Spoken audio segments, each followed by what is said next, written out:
Donald Trump کی دھمکیوں اور ان کی زبان سے واضح ہو رہا ہے کہ ان کی فرسٹریشن اور ڈسپریشن بڑھتی جا رہی ہے. اس پر ہم مزید بات کریں گے, جس کے لیے ہمیں جوائن کیا ہے منیر اکرم صاحب نے, پاکستان کے فارمر پرماننٹ ریپرزینٹیٹو رہے یونائٹڈ نیشن میں, اور اس کے علاوہ ہمیں جوائن کر رہے ہیں حامد میر صاحب, سینئر صحافی اور تجزیہ کار ہیں. سر آپ کا بھی بہت بہت شکریہ جوائن کرنے کے لیے. میر صاحب, سب سے پہلے آپ ہی کی طرف آئیں گے. ڈونلڈ ٹرمپ صاحب کے ٹویٹس ہم دیکھ رہے ہیں, اس میں فرسٹریشن ڈسپریشن نظر آ رہی ہے, اور آج تو انہوں نے پار کر دی ہے گالیوں بھرا ٹویٹ ایران کے لیے, جس میں وہ دھمکی دے رہے ہیں کہ ٹیوزڈے کا دن جو ہے وہ پلانٹ ڈے اور برج ڈے ہوگا, یعنی کہ جو پاور پلانٹ سے ان کو بھی حملہ بنائیں گے اور ان کے برجز کو بھی حملہ بنائیں گے, ساتھ میں گالیاں بھی دے رہے ہیں. یہ کیا ہے, آپ بھی یہی سمجھ رہے ہیں فرسٹریشن ہے یا واقعی کوئی سنجیدہ دھمکی ہے ان کی جانب سے؟ دیکھیں, ڈونلڈ ٹرمپ صاحب کو جو لوگ جانتے ہیں وہ ان کے لیے تو یہ اس قسم کی لینگویج کوئی نئی نہیں ہے.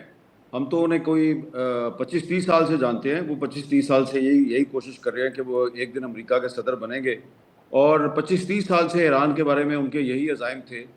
اور اب جب وہ دوسری دفعہ صدر بنے امریکہ کے, تو انہوں نے جو وعدے کیے تھے انہوں نے وہ وعدے توڑ دیے ہیں.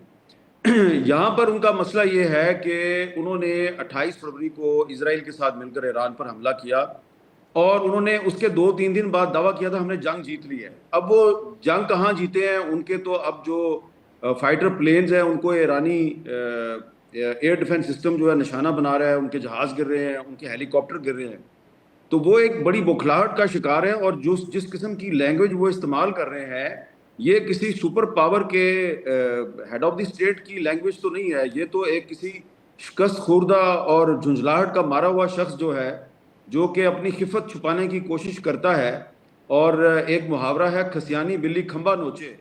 تو بلی جو ہے وہ اپنا شکار کرنے میں ناکام رہی ہے, اور اب وہ جو پیچھے 1-2 کھمبے رہ گئے ہیں, یعنی کہ پر ونگز رہ گئے ہیں, تو ان کو نوچ کے تو وہ اپنی خفت مٹا رہی ہے. تو ٹرمپ صاحب کی جو پوزیشن ہے اس وقت وہ کھسیانی بلی والی ہے, لیکن وہ کھسیانی بلی سے بھی کچھ آگے چلے گئے ہیں. اور جس قسم کی انہوں نے زبان استعمال کیا ہے, وہ جو دھمکیاں دے رہے ہیں, تو اگر وہ اس پہ عمل درآمد کرتے ہیں, ٹیوزڈے کو کرتے ہیں یا وینسڈے کو کرتے ہیں, تو مجھے یہ لگتا ہے کہ ایسی صورت میں پھر پورا مڈل ایسٹ نہیں, پورا جو ایشیا ہے اور یورپ بھی جو ہے وہ بھی اس جنگ کی لپیٹ میں آ جائے گا.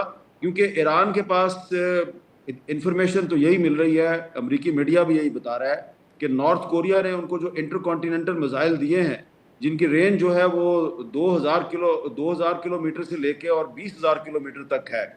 تو اگر وہ میزائل ایران نے استعمال کرنے شروع کر دیے تو پھر بڑی گڑبڑ ہو جائے گی, اور ہم ایک تھرڈ ورلڈ وار کی طرف چلے جائے گا. تو مجھے لگتا ہے کہ ڈونلڈ ٹرمپ کی جو زبان ہے, ان کا جو ٹیمپرامنٹ ہے, ان کی جو دھمکیاں ہیں, وہ ایک شکست خوردہ انسان کی دھمکیاں ہیں, اور ایسا انسان تھرڈ ورلڈ وار کی طرف جا سکتا ہے. اچھا, تو منیر اکرم صاحب, ایک تو کہا جاتا ہے نا کہ سفارتی زبان استعمال کریں, مطلب اس سے تو بہت ہی دور ہے نا ڈونلڈ ٹرمپ صاحب, بلکہ وہ تو اب گالیوں پہ اتر آئے ہیں جس قسم کا انہوں نے ابھی لاسٹ ٹویٹ کیا ہے.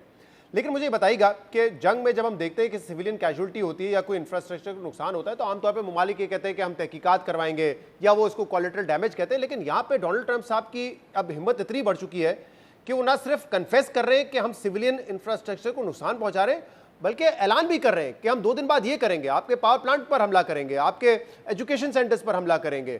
مطلب کوئی قوانین تو obviously یہ کہتے ہیں کہ آپ نہیں انفراسٹرکچر کو نقصان پہنچا سکتے, تو یہ ہمت کہاں سے ہے, اور کیا کوئی روکنے والا نہیں ہے ان کو اس وقت؟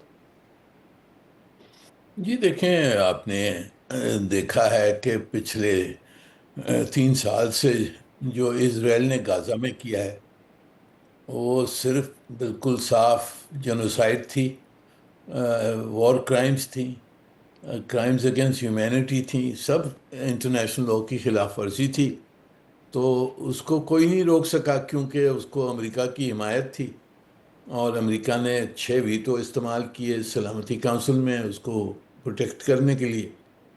تو اب بھی یہ سمجھتے ہیں کہ ہم جو کچھ چاہتے ہیں ہم کر سکتے ہیں, اور ہمیں کوئی روکنے کے لیے نہیں ہے.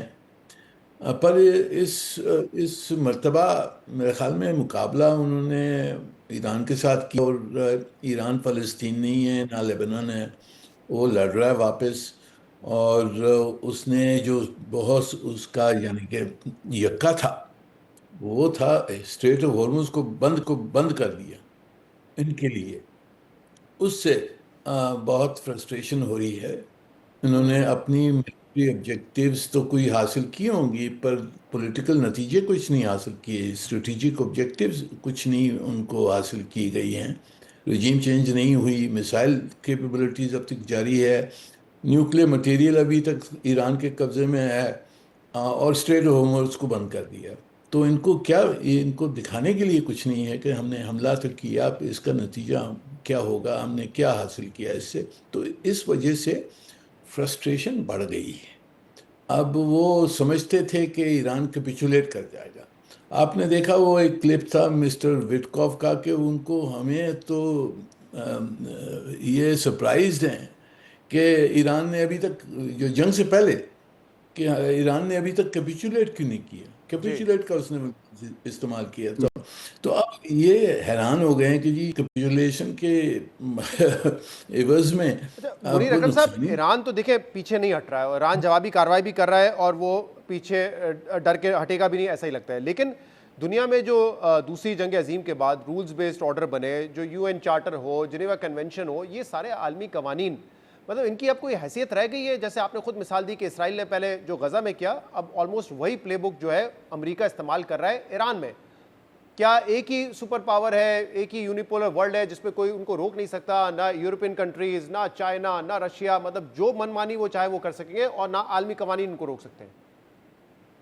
جی دیکھیے، پچھلے کچھ برسوں میں جو انٹرنیشنل لا، عوامی قانون جو ہیں، وہ اس کی بہت خلاف ورزی ہوئی ہے، کھلم کھلا، یوکرین میں یا غازہ میں، اب ایران کی طرف، یہ بالکل وائلیشنز تھیں، اور انٹرنیشنل کمیونٹی کچھ نہیں کر پائی، کیونکہ امریکہ اور روس کے خلاف انفورسمنٹ ایکشن لینا بڑا مشکل ہے، سلامتی کونسل کے تھرو یا انٹرنیشنل کوئلیشن کے تھرو۔ پر یہ جو اب جو جنگ ہو رہی ہے، یہ مختلف ہے۔ اس میں امریکہ کو میرے خیال میں غلط فہمی تھی کہ ہم جو کچھ ہم کر سکتے ہیں، جس طرح سے غازہ میں ہوا ہے، ہم کر سکتے ہیں یہاں، جی پر اس کا نقصان انہوں نے کیلکولیٹ نہیں کیا، اور اب اس میں پھنس گئے ہیں، ایک کویگ مائر میں پھنس گئے صحیح، ہیں۔ چاہتے ہیں کہ جنگ رک جائے، مگر ان کو کچھ دکھانے کے لیے نہیں ہے کہ ہم کیوں اب جنگ جاری کی تھی، اب کیوں روک رہے ہیں۔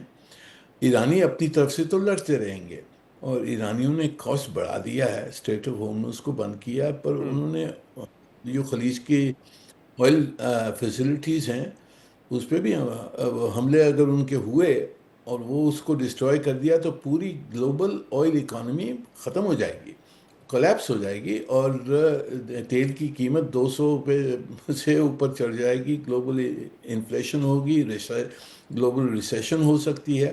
تو اس کے صحیح۔ امکان بہت اہم ہیں، اور اس کا نتیجہ بھی مختلف ہوگا۔